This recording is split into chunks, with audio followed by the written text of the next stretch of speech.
Hello friends. I wanted to make a quick video about something that happened to me recently, just a few days ago actually. So I had a Mexico trip planned to spend some time with my friend Bree, and my plan was to be in Mexico City for a couple of days, and then Bree and I would fly to Guadalajara for about 3.5 days. And it's a city that I've never been to before. I personally have been to Mexico City and I love it so much. So I had a good couple of days there. And then we boarded the flight to Guadalajara after that, and we landed around 5:30 p.m.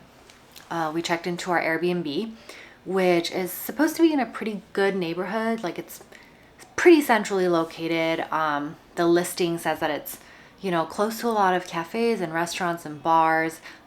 It's nice and quaint and residential and definitely quiet, but I did notice that like a lot of Guadalajara was pretty quiet when we drove into the city center. And plus it is a Mexican holiday the entire week I was there. So even in Mexico City, it was pretty quiet. And a lot of places were even closed. Anyways, we landed in Guadalajara around 5:30 p.m. and we checked into our Airbnb, immediately got ready for dinner. We were so excited to just go eat and drink and just start our trip there. And I called an Uber. As the Uber got closer, I was like, okay, well, let's go out and wait for the Uber. As Brie and I were standing on the sidewalk, because as soon as you come out of the Airbnb, you're on the sidewalk. We're standing there. This is daytime. Everything seems safe. It is quiet, but we did notice a young guy wearing a helmet on a motorcycle with a white shirt. He came onto the sidewalk slowly with his motorcycle, and he smiled at us, and he kind of gestured a little bit for us to just kind of like that he was passing through. So Bree and I just kind of stood back to give him some space, and as soon as he passed me, he snatched my phone and drove off in his motorcycle on the sidewalk. I freaked out immediately. I've never gotten anything stolen before in my life, and I had my Uber app open, so my phone was unlocked. We freaked out, and the Uber driver that I had originally called arrived, and I told him, my phone just got stolen. He called the police for me. He was really nice. I gave the police a description of what this guy on the motorcycle looked like. Unfortunately, I didn't get his license plate or any other details because I wasn't even targeting him. I didn't think he was suspicious in any way. And he even smiled at me. I just didn't even really remember much, but I gave the police the info. In the meantime, I tried to sign into my iCloud. I have an iPhone, so I tried to sign into my iCloud to mark the phone as lost or to like lock it. Unfortunately, I didn't remember my password, so I wasn't able to get in. Tried to use Bree's phone, or like tried many other ways that Apple suggested when you forget your password, but those options would have taken like several days. In the end, the police couldn't do much, but what happened is that I tried to call Apple many times to see if there's anything else I can do to just at least lock the phone so he can't get into any of my info. And unfortunately, that failed. So the entire night, from about 7 p.m. to 2 a.m., I was just with my friend Bree back at the Airbnb. And my boyfriend, who has access to my MacBook here back in New York City, was telling me about all this activity he was doing. So unfortunately, he was resetting my passwords. He turned off my Find My iPhone app. He erased all the data on my MacBook, you guys. And that includes all of just everything I've ever had. That includes my editing system for me to edit YouTube. That includes anything that I've ever downloaded and saved on my personal laptop. He erased that remotely. He hacked into my bank accounts. He wired himself thousands of dollars. And he even tried to buy things on Uber Eats. And fortunately, some of those transactions got declined. The wire transfers, unfortunately, are still under investigation because I disputed them. And I called all my bank accounts just all throughout the night for hours and hours to get my accounts frozen, change my cards just in case he got into those, because he did get into some of my bank accounts to wire himself money. And it was just an absolute horrific night watching him, like, just realizing that I'm getting locked out of my own things and just knowing that he's currently in the process of just getting all of my information. My friend Bree was extremely supportive, and we just always just trying to help me out throughout the entire night. Same with my boyfriend too. I was able to contact him and communicate with him throughout the night using my friend Bree's phone. And in the end, I decided that I would end the trip early so I can just come back to New York City, call all the people that I need to call. That same morning at like 5:50 a.m., I took a very, very last minute flight back from Guadalajara to New York City just to come home so that I can get a new phone. I can contact my carrier, T-Mobile, to, suspend my phone line. I can change my bank accounts, make all the phone calls that I need to. And the main reason why I needed to do all of this too is because I have a trip coming up. I'm actually leaving for that trip tomorrow. So if I had continued to stay in Guadalajara, I would have only had like a day to figure all of this out. And I've been making multiple trips to T-Mobile and the Apple store within the last 48 hours, just trying to get my life together. Unfortunately, I have a new phone now, but it's been a very, very sad and frustrating process. And one thing that I'll never forget is just that feeling of that guy snatching my phone. Like that feeling of you losing something and it completely catching me off guard is crazy. And it just sucks that my phone was unlocked, so he was able to get everything.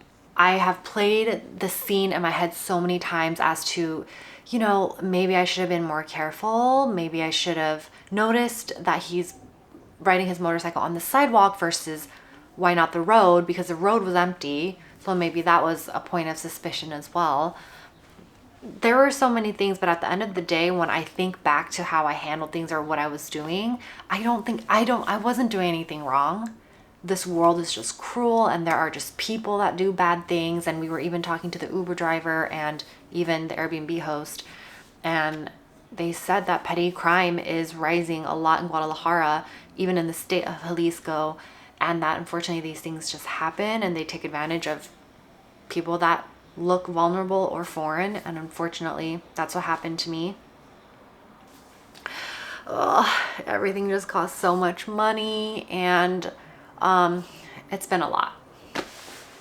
But I really wanted to just make this video because I wanted to tell you guys what to do if your phone ever gets snatched by someone. If you ever get your phone stolen or lost, the number one thing you really want to do first is to mark your phone as lost immediately. Just you can panic and that's okay, but just log into your iCloud and mark your phone as lost. Unfortunately, I realized that I had my iCloud password put in the notes section of my phone. And I mean, obviously that's probably how the thief was able to get in the iCloud. So do that first. If you can't mark your phone as lost because you don't remember your iCloud password or whatnot, make sure you call your carrier, whether that's T-Mobile or AT&T or Verizon, to suspend your phone line. Because that way, if the hacker tries to reset your passwords, they're not going to get that verification code that usually gets texted to your phone. They're not going to be able to have access to that. But make sure that you are an authorized user on your carrier. Because the thing with me is that I had to call my dad to add me as an authorized user for my T-Mobile plan because my parents pay for my phone plan. They've been doing that for like 20 years now. So just make sure that you're an authorized user so you're able to suspend your phone line. And then make sure that you call your bank accounts as well. Freeze your accounts or make sure that you close down your cards, and then you can eventually get new ones, but make sure that you block access to all your money. And then after that, I would definitely make sure that you call your credit bureaus to just place an alert if you don't already have alerts set on your credit bureaus, just because your phone, you might have a lot of things in there that pertain to your identity info, so that's just an extra precaution that you want to take. A couple of other things that I really advise as well is when I think back to what I could have done better, the one thing that really sticks out to me is that I should have waited inside the Airbnb until the Uber driver had actually arrived. Until the Uber driver had actually hit "I'm here" on the Uber app. That's when I should have stepped outside, because I stepped outside when I knew he was about a minute away with my phone out on the sidewalk. And when I think about the fact that it's me and my girlfriend and the way that we look standing out with our phones on the sidewalk, like, it just makes us targets, unfortunately. So I would always recommend just staying inside your hotel or your Airbnb if you ever call an Uber, until the Uber arrives. The last piece of advice that is super important is, if you have your passwords right now in your notes, in your phone, really try to remember it. If anything, if there's one thing you should remember, it's your iCloud password if you have an iPhone, because that is like the key to your phone, to your identity, to all your information. And I just highly recommend memorizing that one password, if anything. If you do want to keep passwords in your phone, and I understand, because we have so many passwords just to function as regular people on a day-to-day, whether that's like, you know, your Spotify or your Amazon, make sure that you at least lock that note in your notes, so that using Face ID, so that nobody can get to it if they steal your phone.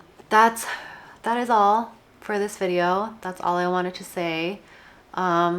Still love you, Mexico, but I don't think I'll be going to Guadalajara anytime soon. I'm not gonna lie. The trauma is a little bit fresh right now, and it's been definitely not fun at all dealing with all of this. One thing I am very grateful for, though, is that all of my pictures are still on my phone, because I thought that if he had erased all the data on my MacBook, then he probably did that for the iCloud on my phone. And thankfully all of my pictures are here, all of my notes and everything.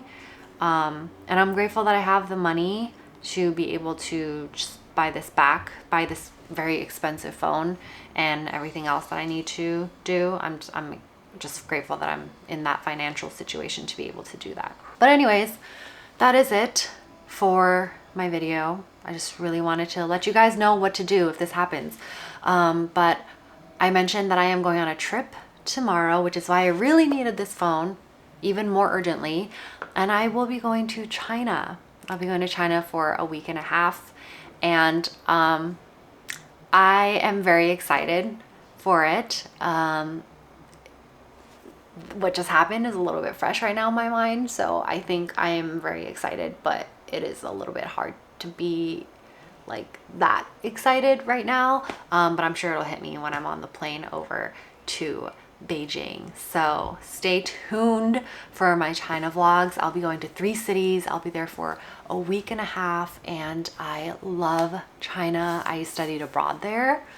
And I just can't wait to take Andrew to see Beijing, because I've been there before, and to just explore other parts, because China is so cool.